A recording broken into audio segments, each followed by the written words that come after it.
Hello, I am Callie Fell, the Executive Director for the Center for Bioethics and Culture. And today I have the opportunity to talk with a woman who recently contacted us about her experience as a surrogate mother. Her shocking story shows just how exploitive and harmful surrogacy is, and it highlights the importance of a global ban on surrogacy. So please welcome Christian. Christian, thank you so much for joining me today.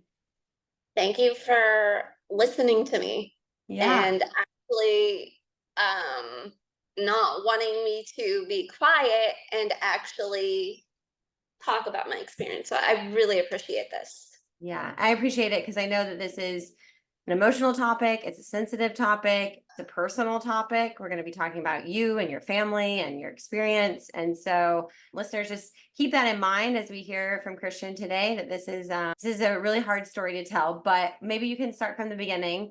Why did you decide to become a surrogate mother? I have three children and they are the absolute loves of my life. And I know so many people who had struggled with infertility. And that's a really touchy subject for a lot of people, not just with people I know, but just like everywhere. So infertility is like a real thing. And it was hitting a really close to home with a lot of people I knew. So luckily, the people that I had known had actually went through the IVF processes and they had babies naturally. Fantastic, amazing. I was so happy for them.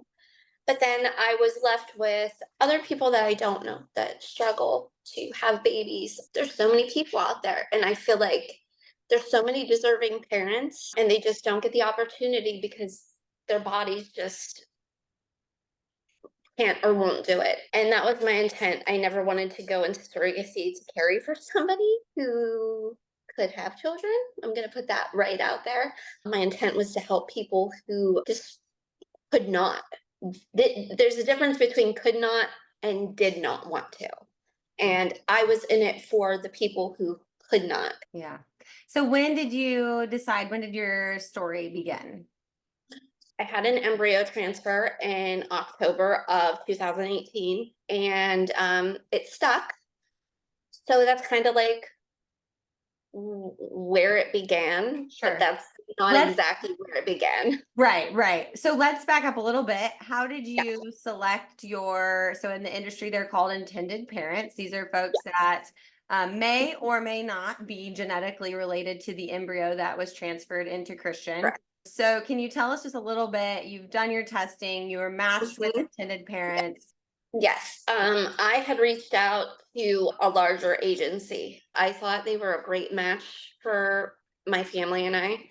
So they matched us with these intended parents. And at first, we were matched with a one couple. That kind of fell through because their timeline was a little bit rushed and I wasn't there. So then we got matched with the parents that I carried for. And I'm going to say parents, the intended parents that I had carried for.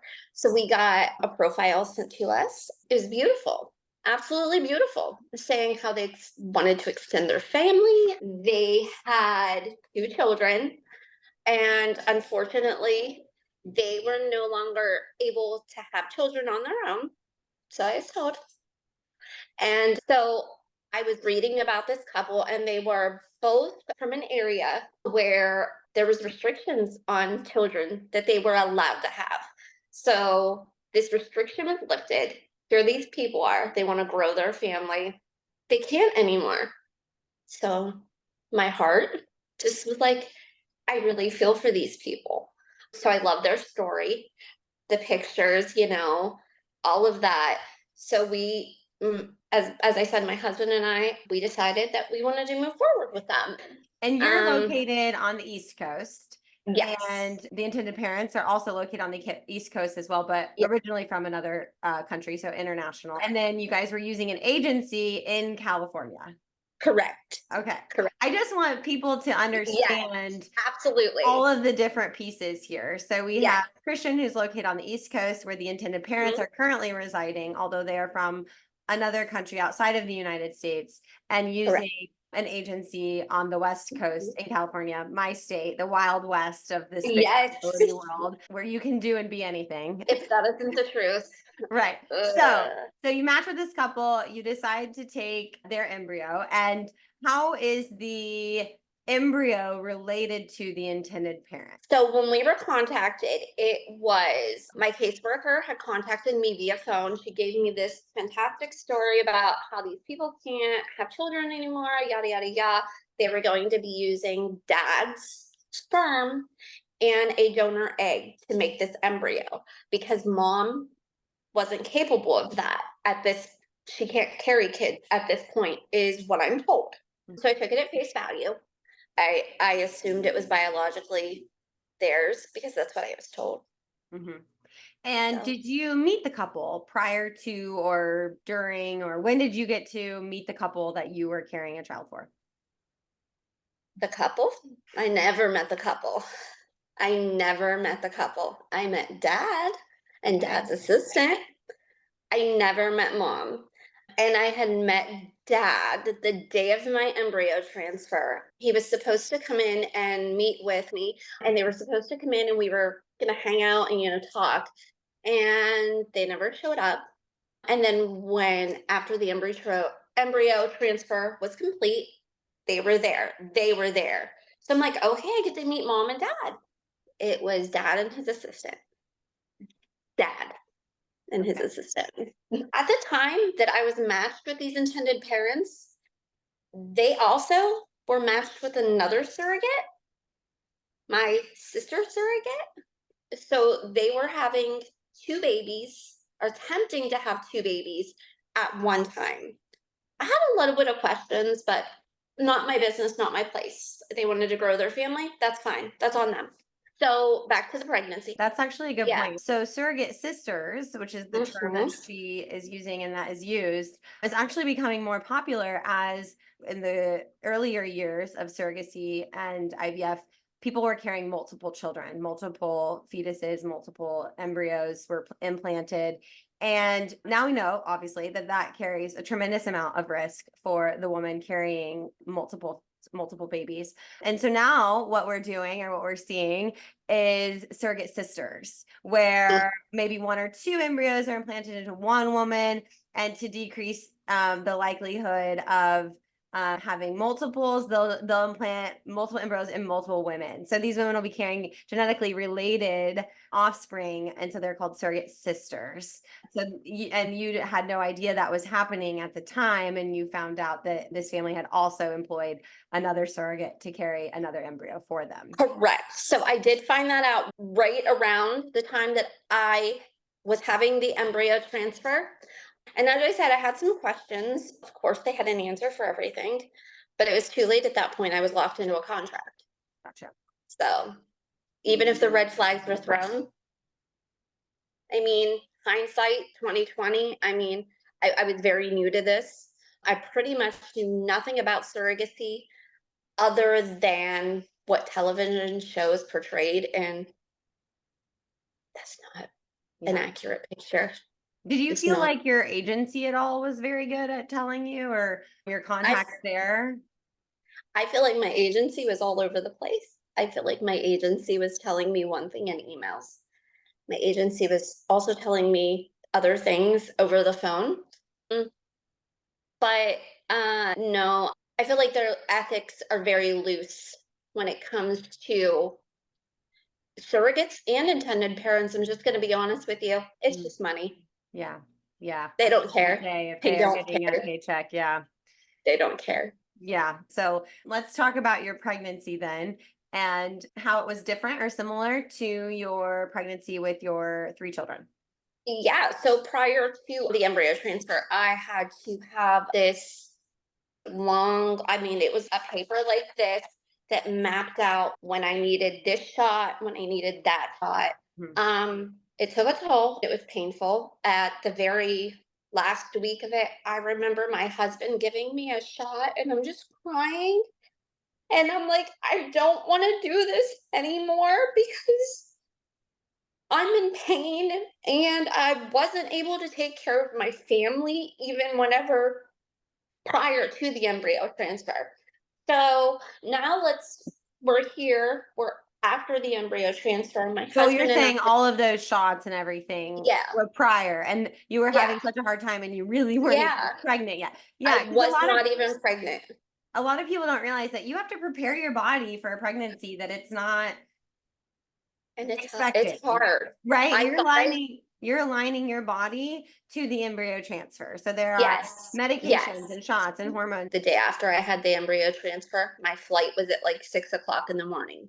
So here is me and my mom packing all of this stuff, trying to get on a flight. And I'm like, this doesn't make sense. They're telling me I need to rest for 48 hours, and then they're putting me on a flight back first thing in the morning. And why were you flying? Where was your embryo transfer? California. Okay. California. Yeah. So supposed embryo transfer. I'm home. It's been a couple of weeks. And my husband and I were just doing a little light housework. So I was just doing a little bit of sweeping and I felt a little bit of cramps in my stomach. And I don't feel good. I'm gonna sit down. And then I'm like, I really don't feel good. So I went to the bathroom. And when I pulled like my pants down, there was blood everywhere. And I was terrified. Here I am carrying a baby for these people who want nothing more than to be parents, and my body's rejecting it. And so my husband rushed me to the hospital right away. They took me in, then they did a sonogram. The baby was fine, so we were just really very thankful for that. I was fine too, to an extent. I had to be on bed rest because I had a subchronic hemorrhage. I had never heard of that, but then when I did my research after, it's very common. And surrogacy pregnancies, very common, very dangerous, very common. So I was on bed rest. My husband had to pick up a lot of the pieces that I was dropping. My family had to step in. My brother was at my house almost every single day to check on me. I couldn't do anything for myself. I had a daughter in kindergarten.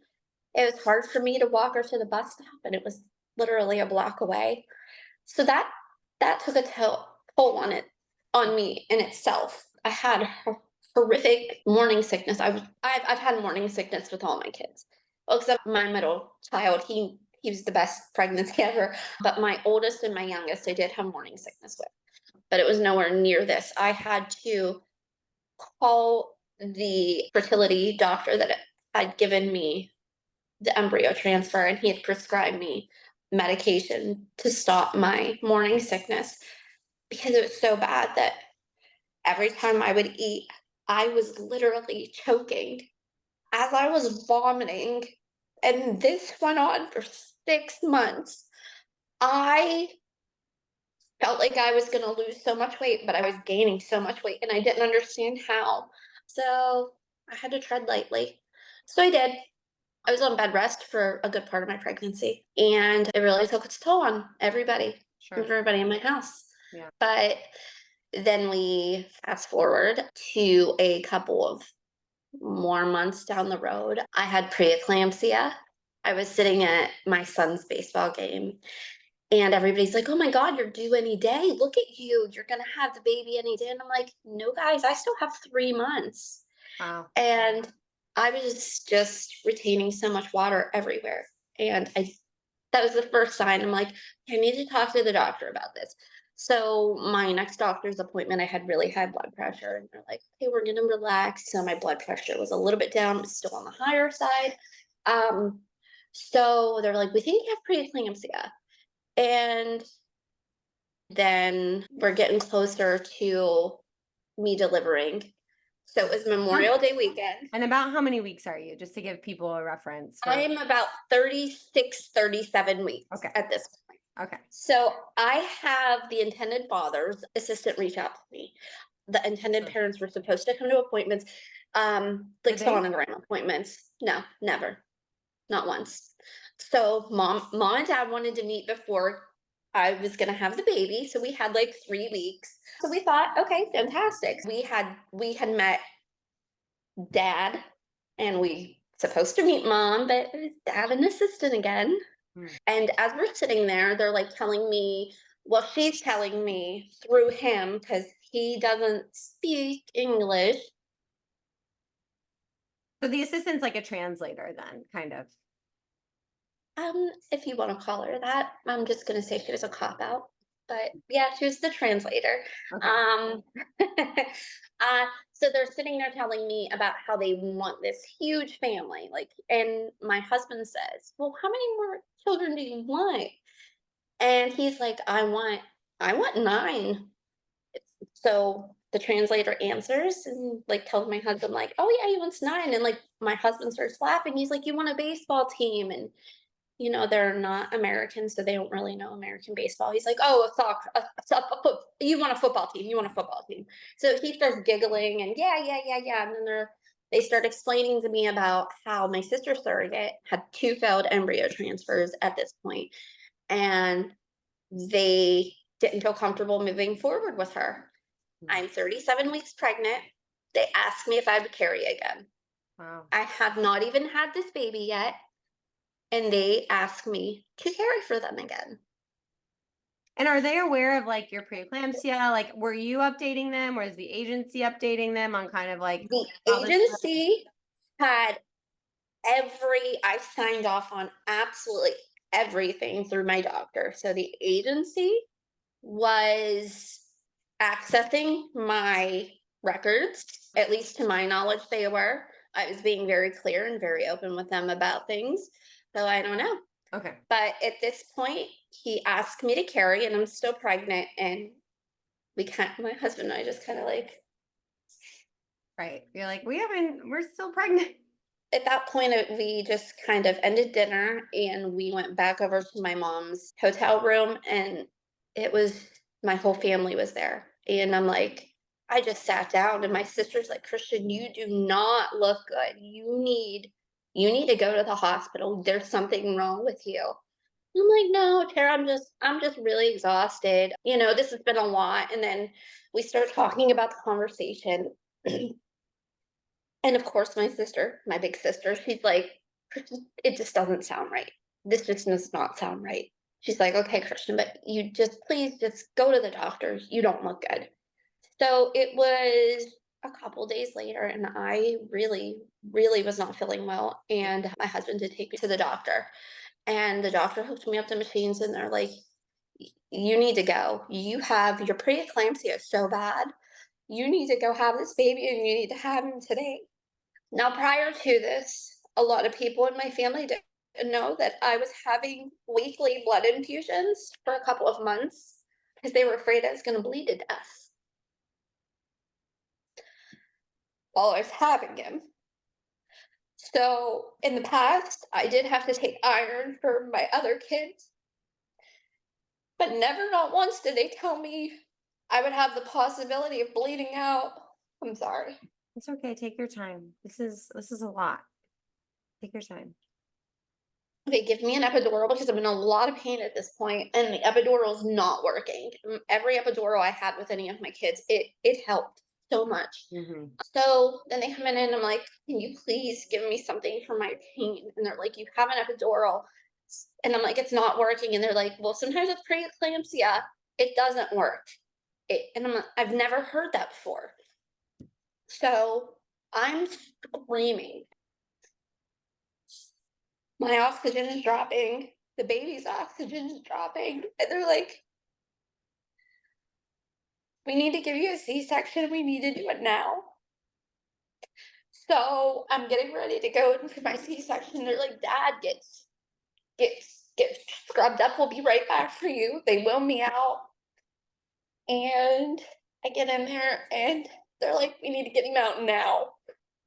And that's the last thing I remember. Everything else is really faint. I know that I was telling them I couldn't breathe, and I'm like reaching around for somebody, like my husband, my husband's hand, and nobody's there, so they take my arms and they tie me to a bed, and I'm laying there, and I'm just all alone.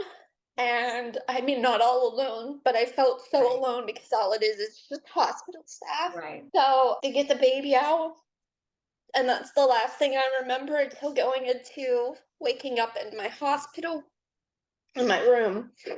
And my husband said, Like, he's like, they came out to get me. And I'm like, oh, finally. They're like, no, the baby's here.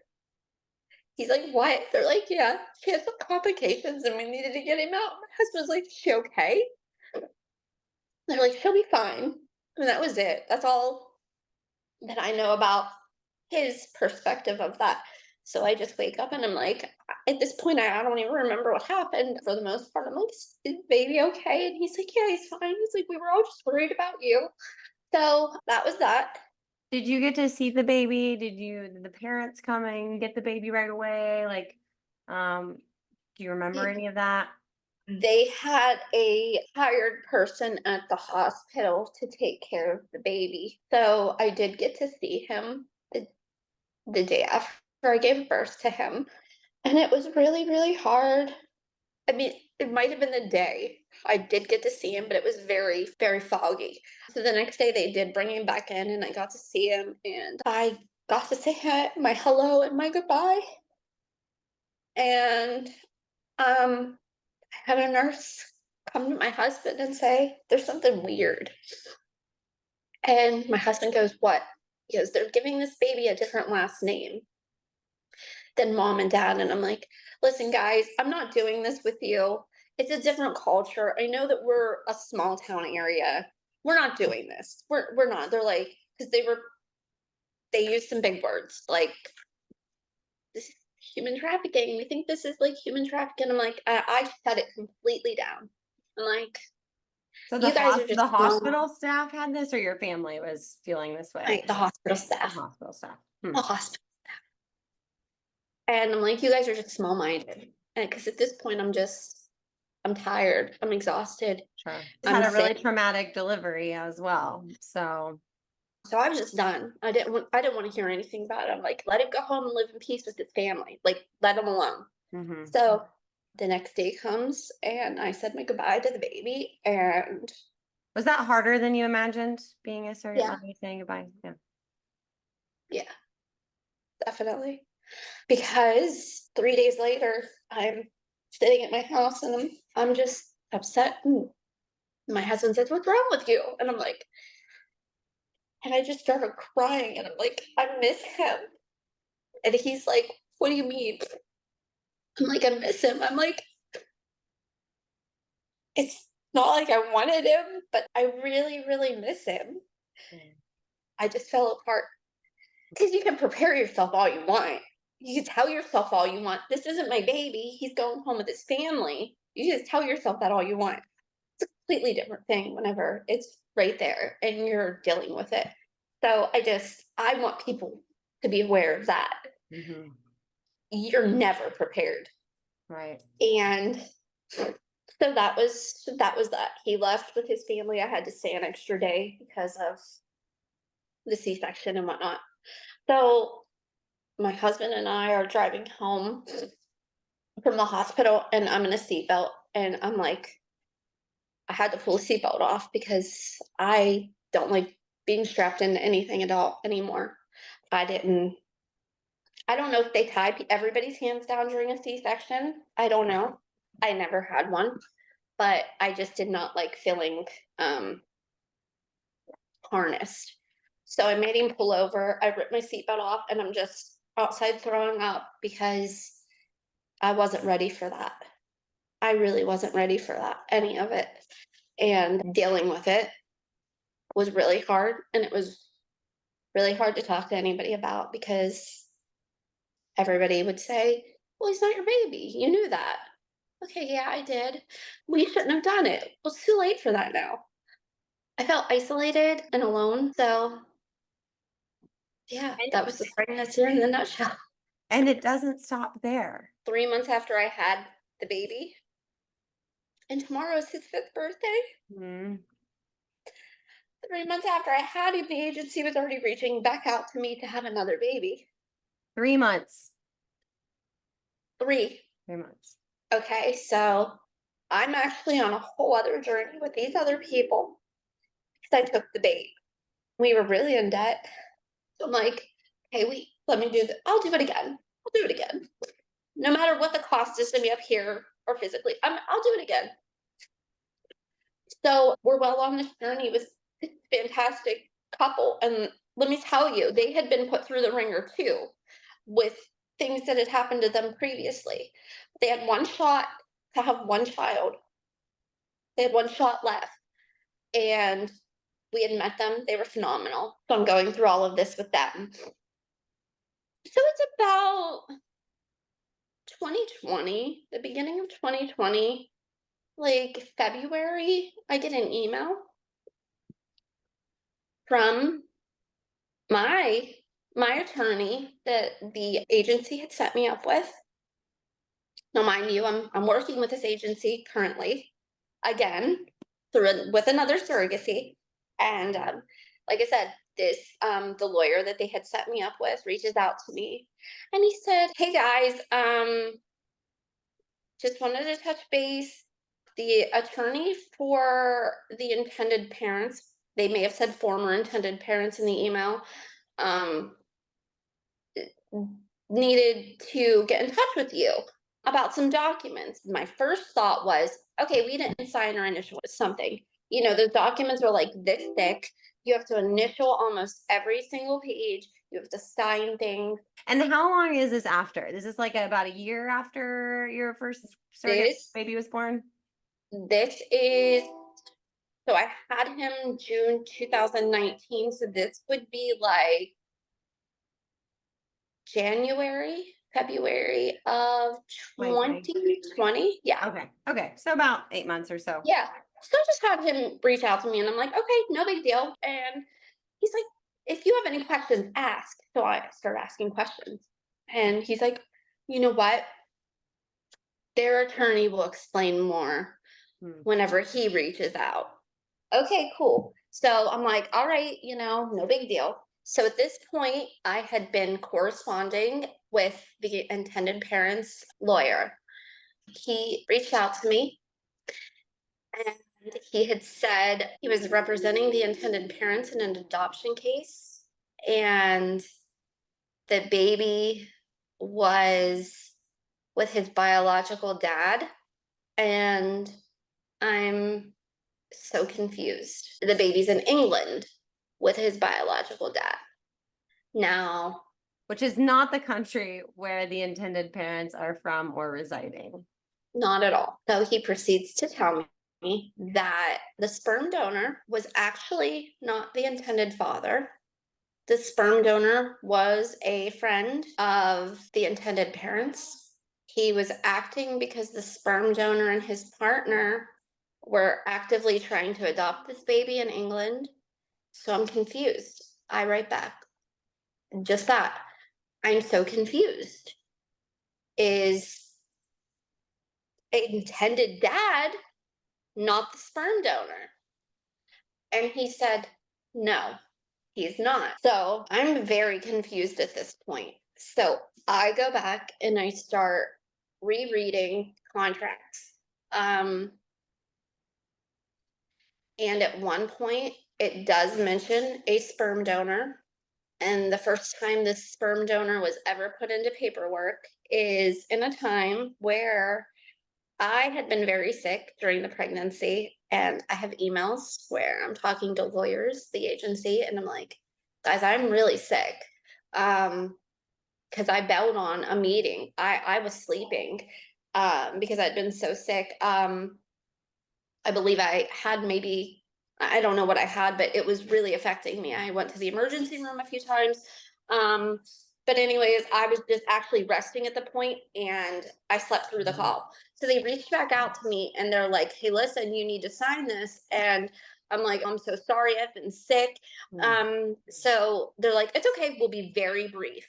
So they just kind of like, okay, you have your document, I have my document, so we're just going through everything. Okay, you can skip this part. Okay, let's skip this part. And I'm just like, okay, okay, okay. They're like, it's just the same documents you've already signed. Let's just get to this point and we're just going to go over your contract, what we expect from you. So I never re-looked at it again until that day. And I saw where I got confused. They did mention a sperm donor. And as I said before, I knew there was an egg donor. Right. And honestly, that's what I thought it was. I saw donor and a name. And it's not a name I'm familiar with that I had never heard of before. So I'm like, okay, this is the egg donor. And it wasn't, it was the sperm donor. And now here I am in a correspondence with a man that I'd never heard of. This new lawyer, and he's trying to explain to me how this was the baby's dad and that the baby is with his dad and all is well. All is great. Two thumbs up. Everything's great over here. Fantastic. The baby is thriving. He's doing great. I'm like, okay, I have some questions. They're like, well, there's going to be people getting in contact with you. There's going to be a local authority that needs to talk to you. There's this person, there's a social worker, yada, yada, yada. There's so many people that are going to be calling you. They're going to email you. Caseworker calls me about a month later and she kind of like draws the line and tells me what happens. So this is the first time I'm ever actually hearing, okay, the baby was brought from America to England. And even she's being a little tight-lipped with me at this point. There were some questions about the arrangement. So, that's why we're involved. So Christian signs up, agrees to be a surrogate mother for a couple, an international couple residing in the United States through an agency in California. She has this baby under the impression, being verbally told, that the intended parents are related to this baby because the intended father is the sperm donor using an anonymous egg donor. She never meets the intended mother. She only meets the intended father. And then only after about 8 months after delivery or so, she finds out that instead, this baby is being put up for an adoption and is being adopted by a couple in England, a different couple than the intended couple you were having the baby for. The family that is adopting this child is genetically related to this child and is, in fact, the sperm donor that was listed in the documents. So now this baby is going to a family that you never intended for this baby to go to, or that your contract was through.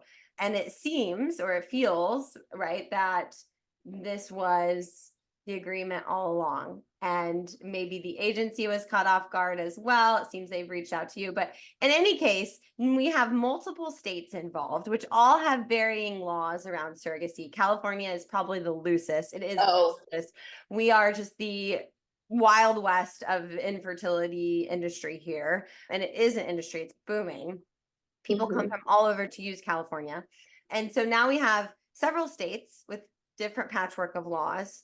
And then on top of that, now we've added in a whole other country that also has its own laws on surrogacy. And in fact, the mother who births the baby is the mother to that child. There's some paperwork that has to be done for that transfer. So now we've got a very messy situation that Christian's in. And so I just wanted to kind of recap all of that because it is a story with a lot of twists. And absolutely.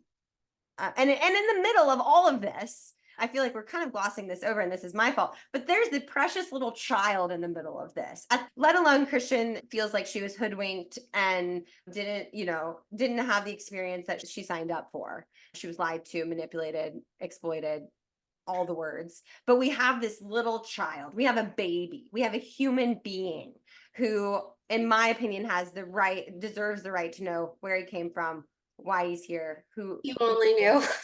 all of this, and he's being kind of, he's a contractual agreement. So you can take it from there. You become involved in this case in England, as much as you want to share about that. So after speaking to the caseworker, and she's telling me, basically just what you said, the laws with America and England do not align with surrogacy. A surrogacy mother in England is not able to sign over any type of right to that baby until that baby is 6 months old. So in the eyes of the England courts, I am that baby's mother. I'm that baby's biological mother. And my husband is his biological father in the eyes of the English courts. This is where it really gets fun. So after I spoke to the caseworker and, she's telling me, is there anything you want this baby to know? And I'm like, yeah, he comes from a place of love. On my end, it goes a little further and I'm like reading some of these emails again and I'm like, just does not make much sense. There's more to this. There's more to this. I need counsel. I need counsel in England. So what do? I kind of went rogue and just stopped answering emails from my agency that I was working with during the second surrogacy that I was going to embark on. I stopped answering their emails, and I wasn't doing it again. And So that they kind of messaged drew the me. line in the sand for you, like I'm Yeah, not well, doing this. and because here it is, and I've been dealing with this for 5 months now, since the time that my lawyer had emailed me Mhm. until now, and I'm going on 5 months, and not once have anybody reached out and said, you know what, we're so sorry for what you're going through. We had no idea. They could have said anything. They chose silence. So at this point, again, middle of a pandemic, not proud of it. I go ape crap on the very next person that emails me from that agency. Mm. And I'm like, oh, communication is key. What about for the past 5 months, how nobody from your agency has even said one word about, and I said the baby's name, and you guys just want to gloss this over like it's nothing. Don't talk to me about the importance of communication because you have no ground to stand on. Hmm. And all of a sudden, my phone starts blowing up, and it's them. We had no idea. We had no idea. Okay, maybe I believe that for a second. At some point in time, maybe for a moment I did. So, however, they did give me a fantastic recommendation to a lawyer in the UK. She was amazing. So she got me this annex court bundle from the very first moment that that baby arrived in England until this point where we're at now. So this is like the end of July. Mhm. And we get an annex report, and there are things blacked out in this annex report. And my lawyer goes back and she says, no, we don't want the blacked out version.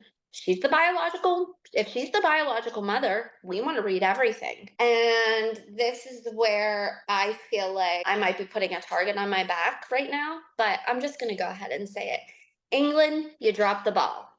Because if I'm his biological mother in your eyes, why didn't somebody from your country reach out to me? You had my information. You had everything. You had the document because when we first looked at this annex document, this baby came to the UK with a nanny on an expired visa, by the way. And they were confronted by Border Patrol on the grounds of human trafficking. So I'm reading all of this. They get in touch with the sperm donor, the real sperm donor, not the intended parent's sperm, you know, Mhm. the actual sperm donor that lived in England, and get in touch with him. And he comes over, and his documentation is this piece of paper that said, I blah blah blah. It's a declaration of him signing over all of his rights to this little beautiful baby. And he's donating his sperm to this family. So this is the document that this man has saying that he has no legal rights to this child. And they let him take that baby home that night. Well, a couple days pass, social services step in, the nanny gets kicked out of the country. She has to go back to her home country. I have no idea what happened to her after that. She was probably just a pawn, just like I was in the game.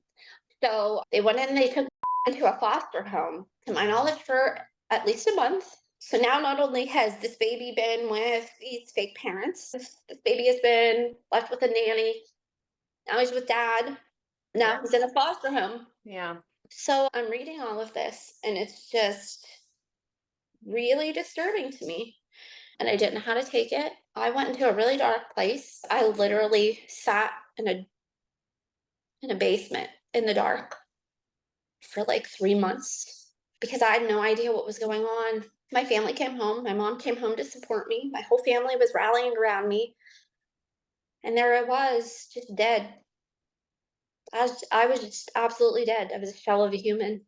I lost 50 pounds in a matter of like a month and a half.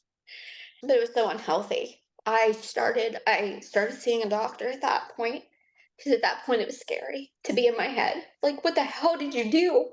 Mhm. I was asking myself, what in the hell did you do? This is the question that's going on. And I'm asking myself every minute of every day for months, what in the hell did you do? You just gave this baby such a messy life. And then like I said, I started getting a little bit of help. Did you have to pay for that help? Did the agency offer up anything? No. Oh, the agency was silent again. Hmm. They went silent. Everybody. I was by myself. I was on my own, with the exception of my lawyer in the UK. So I'm going at this on my own, trying to navigate it the best I can. Nobody in my town, no therapist, knows anything about surrogacy, let alone this shit show. Excuse my language. I'm still really hurt and angry. And so I've tried to get help numerous times. It's just nobody understands. And they've literally sat and said, I don't know how to help you. I'm reaching out for help. And professionals are telling me they don't know how to help me. So they don't know how to help me. Who does? So I start reading over more of the CNX document because again, I'm in the worst place that you can mentally be. I was not suicidal. I just want to make that perfectly clear. I was pissed. I was pissed at the people.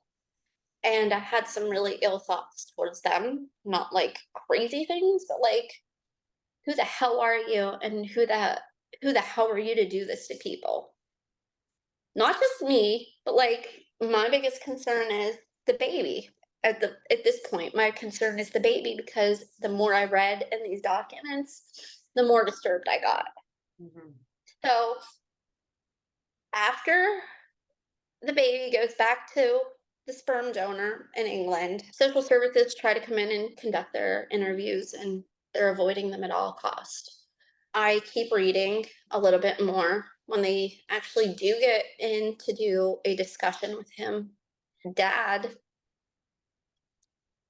describes the baby as the project, calls him the experiment. So when you hear the words experiment and project, and then you go back to sister surrogate and 7 frozen embryos. In the document, it referred to the child as a Oh, project or an experiment. oh yeah. Oh yeah. And Daddy Dearest tells the authorities, if you don't grant me the adoption, I'm just going to run away. I'm just going to go back to my home country. Hmm. Blatantly says that. Now, this isn't a document, these are all in court documents. And magically, like a month later, all these red flags that everybody has just magically went away.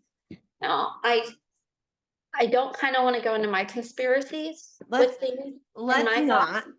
Yeah. Yeah. Yeah, so I'm not gonna go into all of that, but like in my head, the facts are there. Yeah. He's referring to this baby as the experiment, the project, and then you read a little bit more. Yeah. So Do you know the status of the child today? Because now, like you said, we're approaching his 5th birthday, and this was all taking place when he was under 1, around 1. Do you know where he is today? I know what the court tells me. Mm. I'm not allowed to have contact with him because I had an outburst on the stand when I was testifying there. You went to England to I testify. did. I did. I went to save my peace. Prior to going to England to testify, I did go and I did meet the baby's family, dad, partner, siblings, and it left me disturbed. We had exchanged some really heartfelt emails or text messages to each other. Because And you at were the time, probably trying to get to know this new I family really was. I that really was. you seem like an open-minded person. Like, so you go to England, he's with this family that he is biologically related to that is trying to adopt him. And so you go have dinner with him and his new adoptive biologically related family. Correct. So we went over, we met the family. I wanted to get a little clarification. We tried to do a mediation session, it got nowhere. I just wanted a little honesty and a little bit of truth from them. Right. It was just a runaround. It was just a circle. So then we go home and I start reading back through this 900-page annex document. Like, I mean, it's like a stack of paper like this, and I'm just trying to piece through everything. And I'm like highlighting things, and I'm like staying up all night. I'm lacking sleep. I was 85 pounds at one point. I looked very unhealthy. I had sunken face. I was losing my mind again. Yeah. I'm going back through and I'm reading all of this stuff, and I'm like, you know what?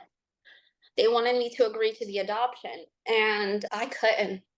I c- I couldn't. I refused to.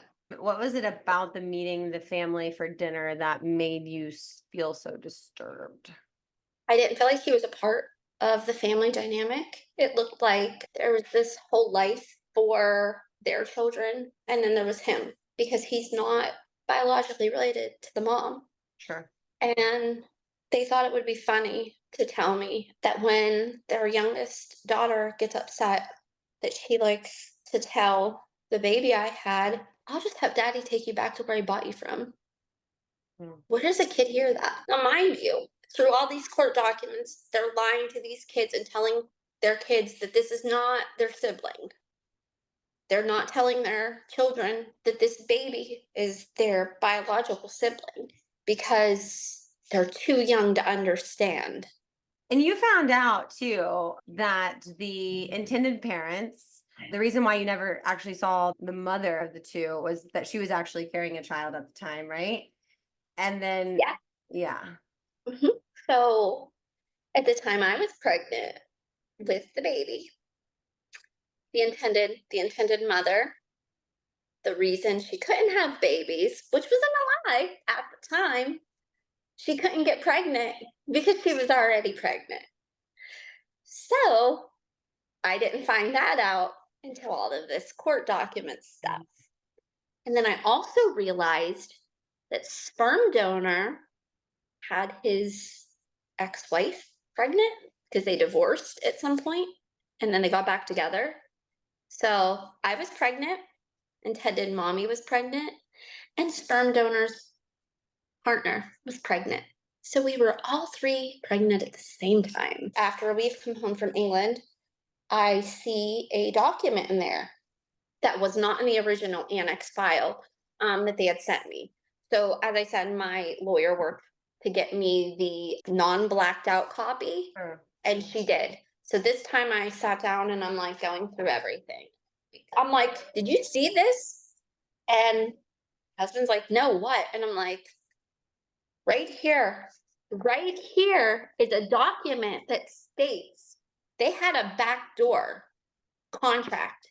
Intended dad and sperm donor had signed documents that this was the plan all along, that I would have the baby, they would stand in as actor parents, basically pretend to be the parents, and once the baby was, I believe, two, he was supposed to go live with his real dad.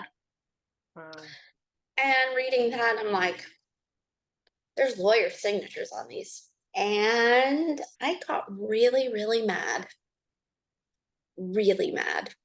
So at this point, we had made the trip in September of 2022. In November of 2022, I decided I was going back over because that's when they were having another hearing and they wanted to hear oppositions, Sure. people who were for it, people who are against it. And I made the decision that I was going back and I was testifying against it based off of everything that I had read, everything that I had been told, everything that had been in documents for me.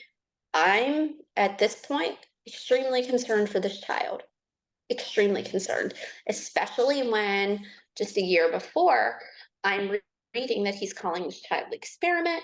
He's saying this, he's saying that, and all of a sudden their stance has changed because they have a lot of pressure on them. They have lights on them. They have lawyers doing all their answering for them. So I go over and I get up on the stand, and my lawyer kind of was, just asking me basic questions. Sure. And then the sperm donor, his lawyer got up and he really laid into me. How can you say one thing in a text message and then come here and say another thing on the stand? And I'm like, well, because it's easy to be deceived. And I mean, he was kind of, it almost seemed like he was blaming me and that I didn't have a right to have feelings. Because honestly, from everything from until that point, my aim was focused on this baby and his well-being. I didn't know what the heck they were doing. I'm reading that they have an experiment. This baby's called the experiment, and they have all these other embryos. And this man is testifying in court. Those embryos aren't mine. Those aren't mine. I have no idea. I have no idea what you're talking about. And I'm like, I have the emails. Just in case if one day this baby came back to me and he wanted to ask questions.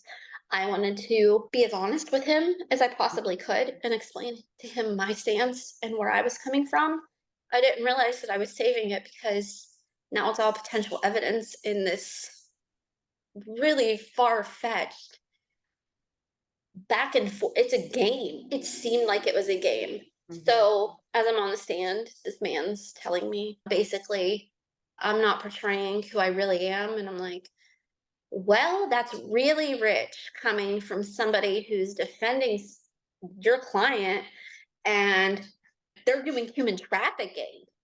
The judge started pounding his gavel, started chastising me. I'm not turning this court into a circus. I knew this was going to happen. And at that point, I'm going back at it with this judge. I have no respect at this point. Don't you freaking dare sit up there and try to come down on me over this. I didn't start this. This was not my doing. I never signed up to have a baby for this man. Never, not once. I agreed to have a baby for these people based off of these reasons. I don't know this man. I don't know what his story is. After reading these documents, I am disturbed, so disturbed. And he's chastising me like I'm just the most evilest woman on the planet. And okay, that's fine. I have thick skin. I can take it.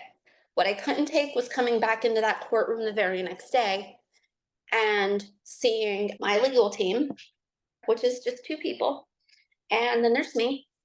And I'm walking in, and my two people are over here, and everybody else. Now, let me explain to you. There's like 16 different representatives in this courtroom because there's for the intended parents. There's people for the sperm donor, the agencies. This is a zoo. They're all over here in this group, just laughing. And as soon as I walk up, like they just start peering at me and smirking. It was surreal. So I'm like, I felt really uncomfortable and I walked over and they're like, Christian, they're recommending you have no contact, no physical contact. They're recommending that you don't have any type of contact at all. No phone calls, no FaceTimes, no nothing. Like, is this because of yesterday? They're like, yeah. So in the middle of what was happening on the stand, I was actually just really having a panic attack. So after I went out, after the judge was done yelling at me, I went out and I took my medication for anxiety and I got myself a little calm enough to go back to my hotel and just get myself prepared for the next day. Didn't hear anything for months, months. So I decide I'm not in the right mind. I just need to emphasize that really quickly. I'm not in the right mind when I do this. But I go on the internet and I search for the judge's email and I sent him a very lengthy email that explained all of my concerns, my disappointments, how I feel like I was treated, and the topic at hand, the baby. How I didn't think that anybody was really taking his emotional needs into place. My team gets in contact with me. They're like, so we got an email. They're like, matter of fact, everybody got an email. The judge forwarded my email to everybody. in the case, to include sperm donor, intended parents, everybody, all the court authorities, social workers, everybody. They got the email that I had sent the judge, which honestly, I didn't care. I spoke my piece, and they're just like, don't do it again. Don't contact him again. So at this point, he's like, I'll have a judgment soon. It's a year later. We still don't have a judgment. To this day, Wow. there's not an official judgment. Yeah.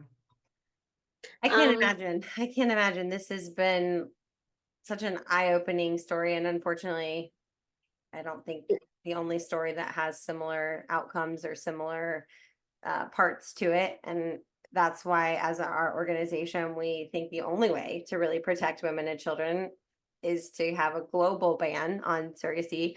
At the very least, international arrangements like this should be banned at the very least. And I think you probably feel the same way too about surrogacy now, even being a past surrogate mother. That's why you're sharing your story to tell other people. there's a little more to it though. A few months earlier, I had started cold calling lawyers out on the East Coast. Something like that. There has to be something that they can do. Mhm. I'm cold calling people just to see if they'll help. And everybody's, how dare you? How dare you accuse them? I couldn't process it. So now here we are. My lawyer in England is trying to hook me up with this colleague that she had had. So he gets in touch with this judge that presided over this case. And she said she's going to do an investigation. So that was in 2021 when she A was made aware. judge here in the United States, right? Is that okay? Yeah. Just So this lawyer gets in touch with the judge, and then this lawyer decides that he's going to call me with his business partner. So this business partner gets on the call and he goes, "Hey, Christian, do you remember cold calling me?" He was one of the people that I called, and he pretty much told me, "I'm a liar. I'm making this up. These are all so many great names in the surrogacy movement, this agency, the lawyer, the doctor, all these agencies that I am associated with. They're all phenomenal. I'm a liar." And he's like, "So yeah, me and so have been talking about this and blah blah blah. And you know what? We're not going to really move forward with it. But if you're looking for a way that you need money, would you like to be a surrogate again?" wow. I swear to God, I wanted to jump through that phone and just wrap my hands around his neck at that moment. And if he watches this, he knows how much ill intent I have towards him because of that statement. He painted me as a person. I, honest to God, this is timed out. There are no lawsuits available. Let me just make that perfectly clear. I made sure I had a timeline that I could have done. I could have either pursued things in the United States with lawsuits, or I could have proceeded in the UK with these adoptions to make sure that this baby is healthy, happy, and thriving. I had a choice to make. My choice was hands down the baby. I let everything time out. I don't care. I do not care. But for that man to say that to me was so insulting. And at that point, my husband's like, hang up, just hang up the phone. Then we go back to the law firm that I was initially placed with. And let me just tell you, this has started off rocky because whenever I first found out about this, I went on Twitter and I blasted people with names on Twitter, and it got my phone ringing. And the first thing that this lawyer said to me as soon as I answered the phone, she goes, "You know you're in breach of contract, right?" And I said, "Do you know that I don't give up?" She's like, "Yeah, I kind of figured that." So that did not end on good terms. But now at this point, I'm desperate. I'm like, something needs to happen. Somebody needs to be made aware of this. Something needs to happen. So she tells me, "Okay, I'm gonna get in touch with the judge. I'm gonna go, we're gonna have lunch." So her and this judge apparently get together, like, "Hey, I talked to her. She's gonna open an investigation." And I'm like, fantastic. That's all I wanted. Because if there's a baby trafficking ring, I don't want to be a part of it. I didn't want to be a part of it. And if I was, I wanted to be a part of it in a way that was tearing it apart because this agency that I went through had made it well known to me in the very beginning. Oh, we're not like some of those other agencies that you read about that have this or that. And here they are. They're the exact agency that they painted themselves not to be. So now this judge knows. This judge has known since 2021. Here we are, 2024. Have you heard anything about it? I haven't. Hmm. Nothing's been done. No precautions. So I went back to the agency that I was working with and I'm like, okay, guys, like, what have you done? Like, I'm ready to talk. What have you guys changed since this has happened? Like, because if you're victims and they're claiming they're victims, why didn't you come out with me and make a joint statement saying that you were just as duped as I was? Right. And what protections are in place so that this doesn't happen to other children? Exactly. And that is exactly what my question was. They're like, nothing. And Mhm. and they said, well, we're not gonna come out, we're not gonna make a statement because it's gonna, that's gonna put a dark mark on surrogacy. Do you want to put a dark mark on surrogacy? I'm You're like, like, yeah, yeah, I do. Actually, I do want to put it. well, I said, no. I said, I don't. I said, but also, don't you think that we need to call out the bad cases? Because there's all these phenomenal cases. This celebrity's having a baby via surrogacy. There's this celebrity having a baby via surrogacy. Ooh, it's just so plain. We'll give you $100,000. We'll give you $46,000. Have a baby. Have a baby. So glamorous. So all these moms, these stay-at-home moms, which I was, that just wanted to contribute a little bit to their families, are being exploited, and it is absolutely disgusting. And until you're in that situation, you don't really understand it. Yeah. Well, in our world, we would hope to just end this regardless. There's so many issues, and you've highlighted a lot of them in one story about this. And I'm appreciative that you're able to tell your story, that you're willing to tell your story.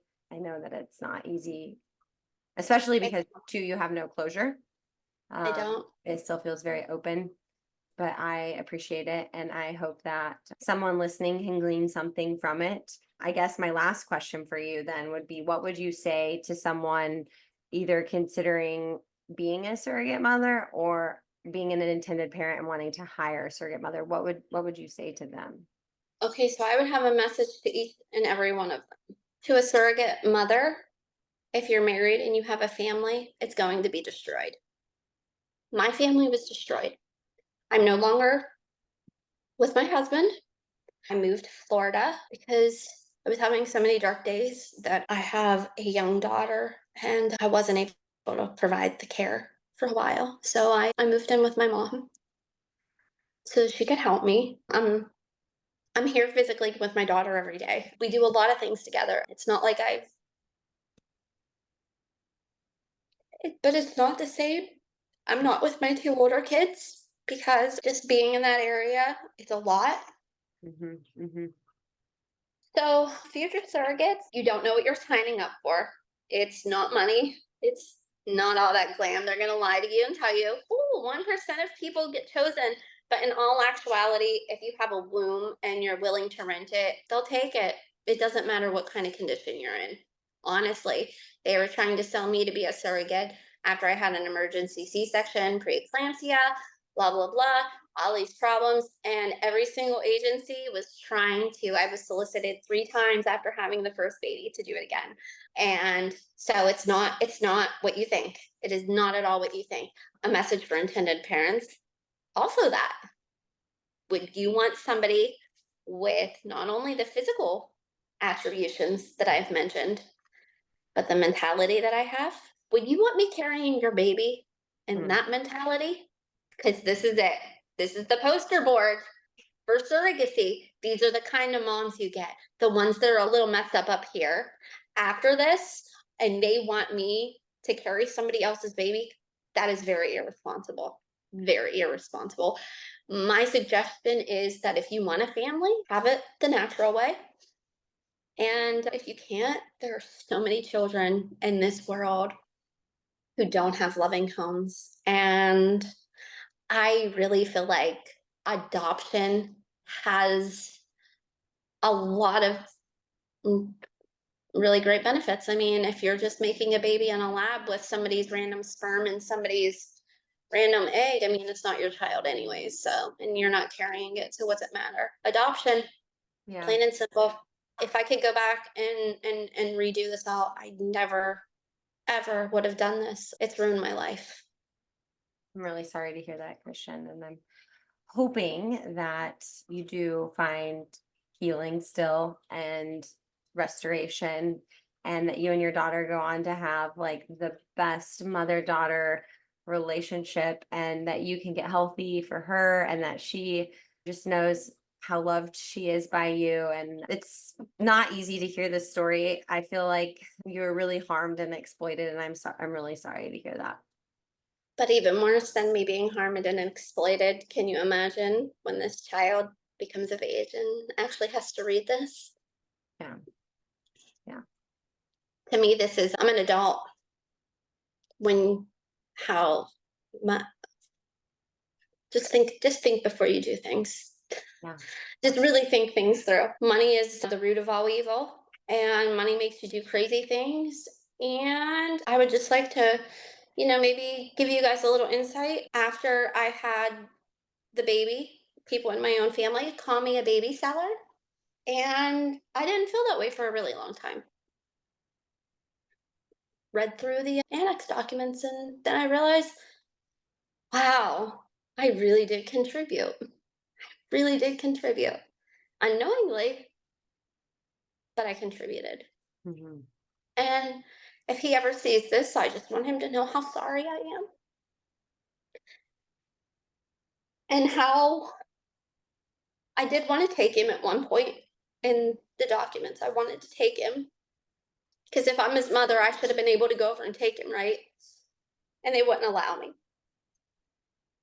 So, just mothers, surrogate mothers, intended parents, be careful because they want your money. They want the embryos to fail because every time your embryo transfer fails, they make money off of it. Keep Mhm. that in mind. It is a large money making industry, and that's the bottom line for agencies. There's a lot of money to be made. And so, Christian, with those words to folks who might be going through this, who might be considering this as an option to build their family, we will conclude our interview there. I just want to thank you again for your time and the emotional cost that you gave or paid for telling that story to us and to all the listeners. I really appreciate it. If you've been a surrogate mother and you want to tell your story, then you can contact me at callie.fell@cbc-network.org. But again, I just want to thank you, Christian, for telling your story and for giving a word of caution and warning about an industry that really just cares about money. Absolutely. And I just really, really want to thank you for taking time to listen to me because it's been hard to get anybody to do just that. Yeah, you're very welcome. Like I said, I'm Callie Fell. I'm the executive director at the Center for Bioethics and Culture. Today we had Christian with us, and please email me with any questions, concerns, comments, or if you would like to tell your story.